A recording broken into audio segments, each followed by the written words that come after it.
हरे कृष्णा, धर्म प्रणाम आप सभी को। तो आज हम भगवद गीता के अध्याय 4 श्लोक 1 प्रारंभ करने जा रहे हैं। 4.1 अध्याय का नाम है दिव्य ज्ञान। 4.1 श्री भगवान उवाच इमं विवस्वते योगं प्रोक्तवानम् अव्ययं विवस्वान्मन्वे प्राह मनु इक्ष्वाके अब्रवीत्। अनुवाद तथा तात्पर्य श्री प्रभुपाद जी के द्वारा श्री प्रभुपाद की जय। भगवान श्री कृष्ण ने कहा, मैंने इस अमर योग विद्या का उपदेश सूर्य देव विवस्वान को दिया और विवस्वान ने मनुष्य के पिता मनु को उपदेश दिया और मनु ने इसका उपदेश इक्ष्वाकु को दिया। तो यहाँ पर भगवान जो है गुरु परंपरा बता रहे हैं कि ये अमर विद्या जो है उपदेश ये मेरे द्वारा आया है। सबसे पहले ये उपदेश सूर्य देव विवस्वान को दिया गया है ना, भगवान श्री कृष्ण द्वारा। और फिर विवस्वान ने मनुष्य के पिता मनु जो हैं स्वयंभू मनु उनको उपदेश दिया और फिर मनु ने अपने पुत्र इक्ष्वाकु को दिया। फिर आगे बढ़ता गया। तो तात्पर्य में श्री प्रभुपाद जी बहुत सुंदर समझा रहे हैं कि हमें भगवद गीता का इतिहास प्राप्त होता है। ये बहुत ही ज़्यादा प्राचीन है। तो जब ये सूर्य लोक आदि संपूर्ण लोगों के राजा को प्रदान किया गया था, तो समस्त लोगों के राजा विशेष रूप से निवासियों की रक्षा के निमित्त होते हैं। तो इसलिए जो राजा वर्ग होते हैं ना, उसे भगवद गीता की विद्या को समझना चाहिए ताकि प्रजा को अच्छे से शासन करें और उनको सही मार्गदर्शन करें और उन सभी प्रजा को अपने नागरिकों को काम रूपी भवबंधन से बचा सकें। तो ये भगवद गीता का ज्ञान जो है सचमुच अमूल्य है ना, अमूल्य निधि है। हर राजा को हर नेता को इसे जानना चाहिए, क्योंकि मानव जीवन का जो उद्देश्य है वो भगवान के साथ अपने शाश्वत संबंध के आध्यात्मिक ज्ञान का विकास है ना, ये परम चरम लक्ष्य है। तो सारे राज्य और समस्त लोगों के शासन अध्यक्ष को चाहिए कि शिक्षा संस्कृति और भक्ति द्वारा नागरिकों को यह पाठ पढ़ाए समझाए कि मनुष्य जीवन का उद्देश्य जो हो भगवान को जानना है, भगवान का प्रेम हृदय में जागृत करना है ना। तो दूसरे शब्दों में हम इसे ऐसे समझ सकते हैं कि सारे राज्य के जो शासन अध्यक्ष हैं वो कृष्ण भावनामृत विद्या का प्रचार करने के लिए ही होते हैं, ताकि जनता जो है इस महाविद्या को लाभ उठा सके और मनुष्य जीवन के अवसर का लाभ उठाते हुए सफल मार्ग पर का अनुसरण करे और अपने जीवन को धन्य बनाए। तो इस मनवंतर में सूर्य देव जो है विवस्वान कहलाते हैं, यानी सूर्य का राजा जो सौर मंडल के अंतर्गत समस्त लोकों का उत्गम है। तो ब्रह्म संहिता में 5.52 में कहा गया, यक्षुरेश सविता शकल ग्रहाणाम राजा समस्त सुरमूर्तिर्विशेष से च यस्याज्ञा भ्रमति संभृत काल चक्रो गोविंदमादि पुरुषम तमहम भजामि। ब्रह्मा जी ने कहा, मैं उन समस्त श्री भगवान को मैं उन श्री भगवान गोविंद की पूजा करता हूँ जो आदि पुरुष हैं और जिनके आदेश से समस्त लोगों का राजा सूर्य भरपूर शक्ति तथा ऊष्मा धारण करता है। ये सूर्य भगवान के नेत्र तुल्य हैं और यह उनके आज्ञा अनुसार अपनी कक्षा को तय करता है। तो यहाँ पर ब्रह्मा जी भी ये स्वीकार करते हैं कि श्री भगवान गोविंद जो है वो आदि पुरुष हैं और उनकी उनकी वजह से ही या उनके आदेश से ही सूर्य जो है वो शक्ति ऊष्मा और कार्य करता है ना। सूर्य भगवान के नेत्र तुल्य है ना, और वो अपनी कक्षा में ही हमेशा घूमते रहते हैं। तो ये भगवान की आज्ञा अनुसार वो कार्य करते। तो सूर्य सभी लोगों का राजा है और सूर्य देव जो है विवस्वान सूर्य ग्रह पर शासन करते हैं, जो ऊष्मा और प्रकाश प्रदान करके सारे लोगों को अपने नियंत्रण में रखते हैं। तो सूर्य कृष्ण के आदेश पर घूमते हैं है ना। भगवान कृष्ण ने विवस्वान को भगवद गीता का विद्या समझने के लिए पहला शिष्य चुना।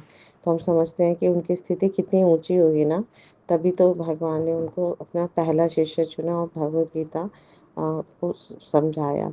तो गीता किसी मामूली सांसारिक विद्यार्थी के लिए काल्पनिक भाषा नहीं है, ये ज्ञान का मानक ग्रंथ है जो अनंत काल से चला आ रहा है। तो हमें यहाँ पर गीता का महात्म्य समझ आना चाहिए कि गीता कितनी बहुमूल्य ग्रंथ है हम सभी के लिए। महाभारत में भी शांति पर्व में भगवद गीता का इतिहास इस रूप में प्राप्त होता है। त्रेतायुगादौ च ततो विवस्वान्मन्वे ततो मनुश्च लोककृतस्थं सुतो येक्ष्वाक्वे ददो इक्ष्वाकुणा च कथितो व्याप्य लोकान अवस्थिता। तो त्रेता युग के आदि में विवस्वान ने परमेश्वर संबंधी इस विज्ञान का उपदेश मनु को दिया। मनुष्य के जनक मनु ने इसे अपने पुत्र इक्ष्वाकु को दिया।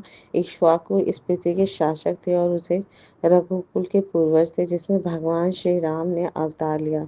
इससे प्रमाणित होता है कि मानव समाज में महाराज इक्ष्वाकु के काल से ही भगवद गीता विद्यमान थी। तो ये दिव्य ज्ञान जो है भगवद गीता का, ये अनंत अनादि काल से चला आ रहा है, हमेशा नवीन बना रहता है। और इसमें मानव जीवन को कैसे हमें जीना है, कैसे इसकी परम लक्ष्य की प्राप्ति करनी है, सब कुछ दिया गया है। तो हमें भी इस ग्रंथ को अपने जीवन में अपनाना चाहिए और शरणागत होना चाहिए। तो इस समय कलयुग के केवल 5,000 वर्ष व्यतीत हुए हैं और इसकी पूर्ण आयु 4,32,000 है ना। इसके पूर्व द्वापर युग 8 लाख वर्ष का था और इसके पूर्व त्रेता युग 12 लाख वर्ष का था। इस प्रकार लगभग 20,05,000 वर्ष पूर्व मनु ने अपने शिष्य तथा पुत्र इक्ष्वाकु से, जो इस पृथ्वी के राजा थे, श्रीमद् भगवद गीता कही। तो तो तो वर्तमान मनु की आयु जो है वो 30 करोड़ 53 लाख वर्ष अनुमानित की जाती है, जिनमें से 12 करोड़ 4 लाख वर्ष बीत चुके हैं। तो ये मानते हुए कि मनु के जन्म के पूर्व भगवान ने अपने शिष्य सूर्यदेव को विवस्वान को गीता सुनाई। तो ये मोटा अनुमान है ना। गीता कम से कम 12 करोड़ 4 लाख वर्ष पहले कही गई और मानव समाज में यह 20 लाख वर्षों से विद्यमान रही। इसे भगवान ने लगभग 5,000 वर्ष पूर्व अर्जुन से पुनः कहा। तो ये बीच में इतिहास में किसी वजह से लुप्त हो गई थी, तो भगवान ने अर्जुन को माध्यम बना के दोबारा से ये दिव्य ज्ञान दिया जिससे हम तक ये पहुंच सके। तो हमें समझना चाहिए कि इसका हमारे जीवन में कितना कितना ज़्यादा महत्ता है। तो गीता के अनुसार ही और इसके वक्ता भगवान कृष्ण के कथन के अनुसार गीता का इतिहास का ही मोटा अनुमान है। तो सूर्यदेव विवस्वान को इसलिए गीता सुनाई गई क्योंकि वे क्षत्रिय थे और उन समस्त क्षत्रियों के जनक हैं जो सूर्यवंशी है, जो कि भगवद गीता वेदों के ही समान है, जो किसी श्री भगवान ने कहा था, है ना। और यह ज्ञान अपरुषेय है ना। तो अपरिचय यानी जो भगवान द्वारा की जाते हैं, दिया जाता है और जिसमें कोई भी त्रुटि नहीं होती, त्रुटिहीन होते हैं। तो वैदिक आदेशों को यथारूप में बिना किसी विवेचना के हमें स्वीकार करना चाहिए। तो गीता को भी इसी तरह हमें स्वीकार करना है ना। तो कई लोग जो भौतिकतावादी लोग होते हैं गीता के विषय में चिंतन कर सकते हैं, है ना। पर तो भगवद गीता यथारूप जो है वो बिल्कुल सरल शब्दों में हम समझेंगे और ये भगवद गीता को गुरु परंपरा से यथारूप में ग्रहण करना चाहिए। तो ऐसे ही भगवान ने सूर्यदेव को दिया, फिर सूर्यदेव ने अपने पुत्र मनु को दिया, फिर मनु ने अपने पुत्र इक्ष्वाकु से कहा। तो हमें भी ऐसे ही गुरु परंपरा से इसका ज्ञान लेना चाहिए, इसको यथारूप में अपने जीवन में स्वीकार करना चाहिए। तो तो इस तरह से भक्तों को चाहिए कि वो प्रभावशाली व्यक्तियों से श्रीमद् भगवद गीता का उपदेश सुने और फिर अन्य सामाजिक जनों के समक्ष आदर्श प्रस्तुत करें। तो और है ना। तो ये आज के कलयुग में भी उतना प्रासंगिक है जितना उस समय था जब भगवान ने इसकी रचना की थी या भगवान ने सूर्यदेव को इसका ज्ञान दिया था। तो क्योंकि एक राजा शिक्षित और धर्मात्मा होता है और उसे उसकी प्रजा भी उसके अनुसार धर्म का पालन करने वाले होते हैं। तो अगर राजा अच्छे से इस ज्ञान को अपने जीवन में उतारेंगे और है ना, तो वो दूसरों को भी अच्छे से समझा पाएंगे। तो इसलिए इस कलयुग में सबसे सबसे महत्वपूर्ण जो ग्रंथ है और सारे ग्रंथों का सार है, जो भगवान ने स्वयं उनके श्रीमुख से निकले, वो भगवद गीता है। इसकी महत्ता को समझते हुए हमें भगवान श्री कृष्ण की शरणागत होना चाहिए और हमेशा उनका सेवा में तत्पर होना चाहिए। अपने हृदय में शुद्ध कृष्ण प्रेम जागृत करना चाहिए। तो है ना, जिसका सबसे सरल और सर्वोत्तम साधन भगवद गीता में सारे शास्त्रों में बताया कि भगवान नाम के पवित्र नाम का जब हम जप करेंगे, हरे कृष्णा कृष्णा कृष्णा हरे हरे, हरे राम राम राम हरे हरे, तो भगवद गीता का दिव्य ज्ञान जो है हम समझने में समर्थ हो पाएंगे और हमारे हृदय में कृष्ण प्रेम जो है सुषुप्त अवस्था में वो जागृत हो पाएगा। Thank you so much. Guru Maharaj की जय, श्री प्रभुपाद की जय, आप सब भक्तवृंद की जय।